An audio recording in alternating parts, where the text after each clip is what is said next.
Welcome in, everyone. We are diving straight into one of the most famous and ultimately tragic political declarations of the 20th century. Yeah, it really is a defining moment. It is. And for today's deep dive, we are pulling all our insights from a really comprehensive Wikipedia article. It's focused entirely on the phrase, peace for our time. Right. So our mission today is to unpack the context, the bitter irony of it, and the cultural legacy of this single fleeting moment in history. Because it's a subject that cuts right to the core of how history is recorded versus how it was actually experienced by people in the moment. Exactly. We're really examining that immense chasm between the optimistic promises made by political leaders and the often harsh geopolitical realities that follow. Yeah, the consequences. Okay, let's unpack this. I want to set the scene for you. Transport yourself back to September 30th, 1938. A very tense time. Incredibly tense. The location is Heston Aerodrome in London. A commercial airplane has just touched down on the tarmac. And stepping out of that aircraft is the British Prime Minister, Neville Chamberlain. Right, returning directly from Germany. Yes, he has just finished negotiating and signing the Munich Agreement alongside the Anglo-German Declaration with Adolf Hitler. Which is just staggering to think about now. It really is. The atmosphere across the globe is so tense. I mean, the world has been bracing for the outbreak of another devastating war in Europe. And Chamberlain steps off this plane, presenting himself as the man who has single-handedly averted catastrophe. What's fascinating here is how quickly a single phrase, a phrase meant to reassure an entire nation, morphed into the ultimate symbol of a colossal misjudgment. Yeah. Because the stakes at Heston Aerodrome, they could not have been higher. You have a public desperate to avoid a repeat of the trenches of the First World War. Absolutely desperate. And Chamberlain genuinely believes he has secured their safety. Yet looking back at it, the dramatic irony is just overwhelming. Less than a year after this triumphant tarmac arrival, Germany would invade Poland. Right. Shattering the entire framework of the Munich Agreement and plunging the globe into World War II. That timeline is always so jarring for me to reconsider. Less than 12 months from this grand declaration of peace to global conflict. It's incredibly fast. But before we get into the fallout of that timeline, we really need to examine the anatomy of the quote itself, because the vast majority of people actually remember it incorrectly. They do, yeah. If you survey the general public today about Neville Chamberlain's return from Germany, they will almost universally claim he promised peace in our time. With an N? Right. But looking at the official transcripts of his remarks on that day, that is not the phrasing he used. The actual historical quote is, peace for our time. For our time. And that single preposition carries a surprising amount of historical weight. How so? Well, Chamberlain was not merely speaking off the cuff there. He was making a highly calculated rhetorical choice designed to echo a specific predecessor. He was reaching back to 1878, invoking the legacy of Benjamin Disraeli. Oh, interesting. Yeah. When Disraeli returned to London for the Congress of Berlin, which was another massive diplomatic summit aimed at preventing a European war, he proudly proclaimed to the public, "Lord Salisbury and myself have brought you back peace, but a peace I hope with honor." So Chamberlain was actively trying to drape his new Munich Agreement in the prestige of Disraeli's widely celebrated diplomatic victory. Exactly. It's a classic political maneuver. Yep. Anchor your controversial new policy to a beloved historical triumph. But that brings us to a really strange phenomenon regarding public memory. If Chamberlain so deliberately and clearly stated peace for our time, why has the collective memory of the Western world settled so firmly on peace in our time? It's fascinating. It's essentially the 1930s equivalent of the Mandela effect. An entire nation collectively hallucinated a different preposition. And the source of that hallucination, this is the aha moment for you listening, the source was the Book of Common Prayer. It's a perfect example of cultural conditioning just completely overwriting the historical record. Yeah.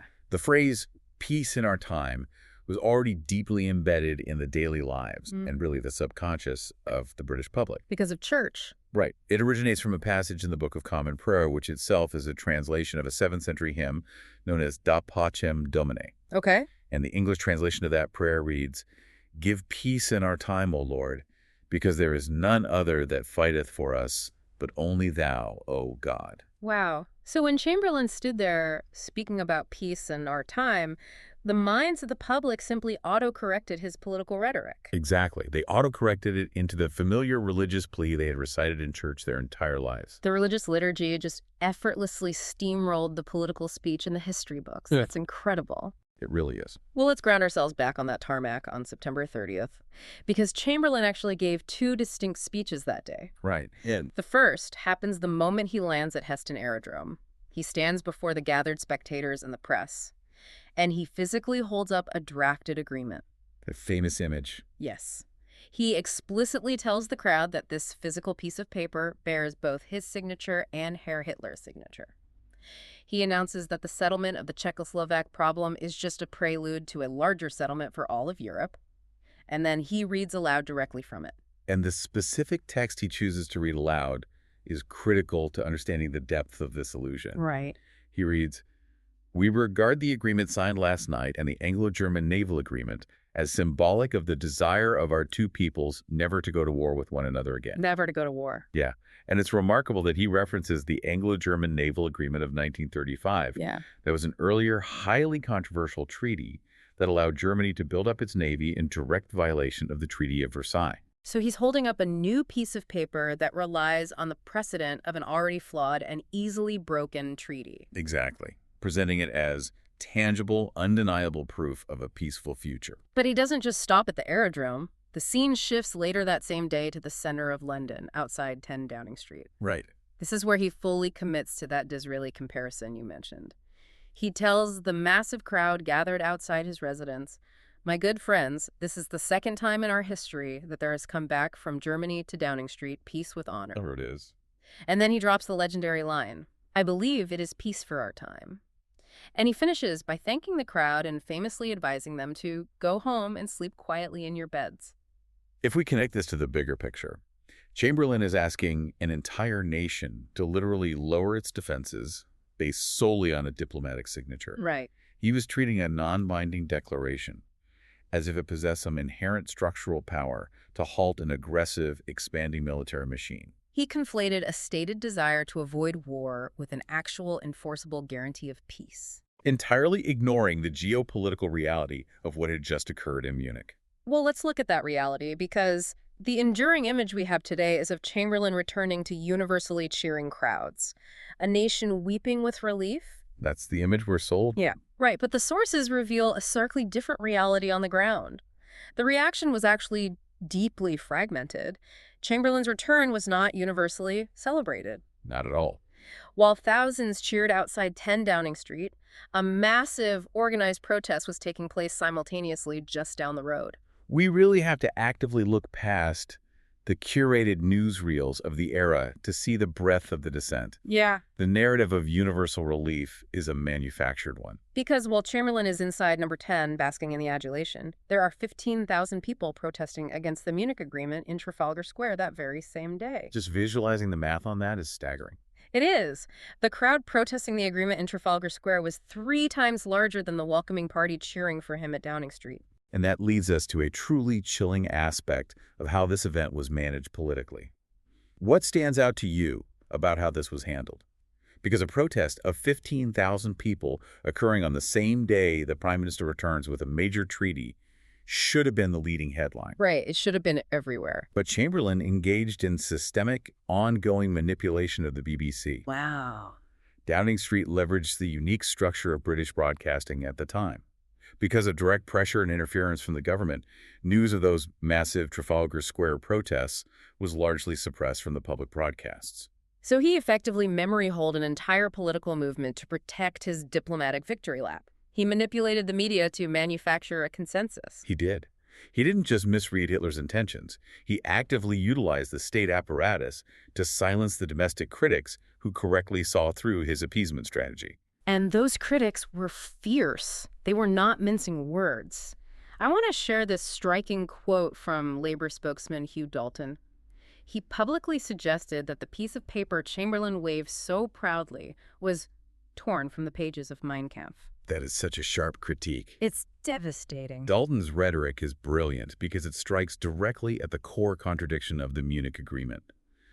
By referencing Mein Kampf, Dalton is pointing out that Hitler had already explicitly published his long-term goals of aggressive territorial expansion. He had literally written it down. Exactly. Dalton and the anti-appeasement faction recognized that by continually giving in to Hitler's demands, Britain was not securing a lasting peace.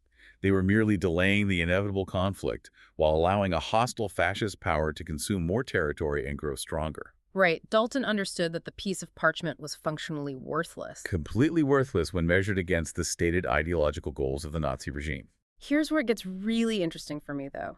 That deep skepticism didn't just stay confined to parliamentary debates. The trauma of that moment bled almost immediately into the cultural zeitgeist. Oh, absolutely. The arts began reflecting the anxiety of the era before the war even officially began. Consider the legendary science fiction author Isaac Asimov. Yes, this is a great example. In July of 1939, so months after the Peace for Our Time speech, but before the invasion of Poland, Asimov published a story called Trends. And in that story, he explicitly predicts a world war occurring in 1940. He clearly viewed Chamberlain's assurances as an illusion. And the incredible footnote to that is Asimov later reflecting on the story and noting that his prediction was actually too conservative. Right. Because the war started in the fall of 1939, even earlier than he had guessed. Asimov's foresight highlights how transparent the geopolitical decay was to anyone willing to look past the government's curated optimism. And that phrase, peace in our time, continued to ripple through the culture long after the war. It really haunted the British psyche.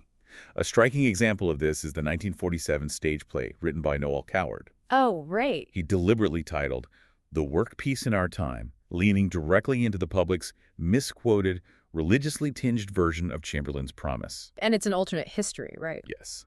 Coward's play is a dark, alternate history set in a fictional 1940 where Britain lost the Battle of Britain, the Germans achieved air supremacy, and the United Kingdom is under full Nazi occupation. I mean, it's staging an alternate history about a Nazi-occupied London in 1947 when the country is still literally clearing the rubble from the Blitz and rationing is still in full effect. That requires an immense amount of nerve. It really forced the British audience to confront the absolute worst-case scenario of what appeasement could have cost them. And Coward's motivation for writing that specific narrative is profound. What inspired it? He wrote it after visiting France in 1946 and witnessing the aftermath of their occupation firsthand. He observed the deep societal fractures there and came to a harrowing conclusion about national trauma. What did he conclude? Coward wrote that he began to suspect the physical effect of 4 years intermittent bombing is far less damaging to the intrinsic character of a nation than the spiritual effect of 4 years of enemy occupation. Wow. The spiritual effect is worse than the physical effect. Right. He utilized Chamberlain's hollow promise of peace as the thematic foundation to explore the moral and psychological degradation that occurs when a society fails to stand up to tyranny. That is a heavy concept to process. But it illustrates perfectly how peace for our time evolved from a genuine sigh of relief into a cultural shorthand for betrayal. It really became a warning. And the trajectory of the phrase didn't even end there. Decades later, another world leader picked it up and attempted to reframe it entirely. JFK. Yes. In 1963, U.S. President John F. Kennedy alluded to Chamberlain's speech during his American University commencement address. Now, Kennedy was navigating his own era of massive geopolitical tension. He was delivering this speech just months after the Cuban Missile Crisis brought the world to the brink of nuclear annihilation. A very similar atmosphere of dread. Exactly. And in that context, Kennedy explicitly stated that his goal was not merely peace in our time, but peace in all time. That is a masterful rhetorical pivot by Kennedy. It really is. Because by explicitly referencing Chamberlain's phrasing, he is acknowledging the historical failure of the appeasement strategy. He's calling out the inherent danger of flawed, temporary diplomatic band-aids. And then he alters the conclusion. Right, to peace in all time. He elevates the objective entirely. Kennedy is arguing that modern states cannot settle for a fleeting illusion of safety.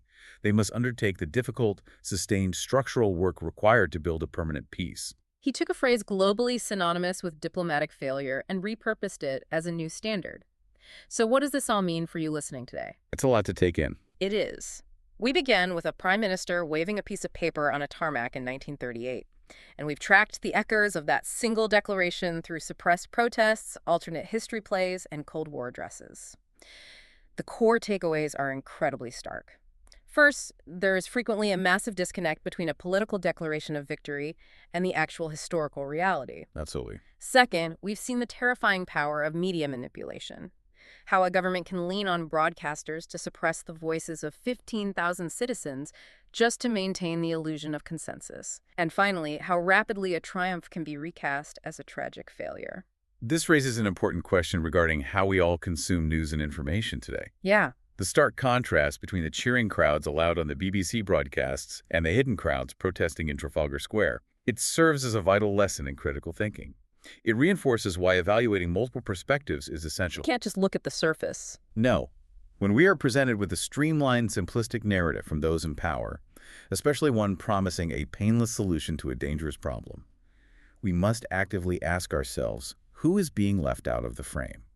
What dissent is being quieted? Because accepting a manufactured consensus at face value is exactly how societies allow themselves to be swept up in disastrous illusions. You always have to look for the Trafalgar Square protest, especially when all the cameras are pointed at the front door of number 10. Well said. We want to leave you with a final, lingering thought to mull over as you step back into your day.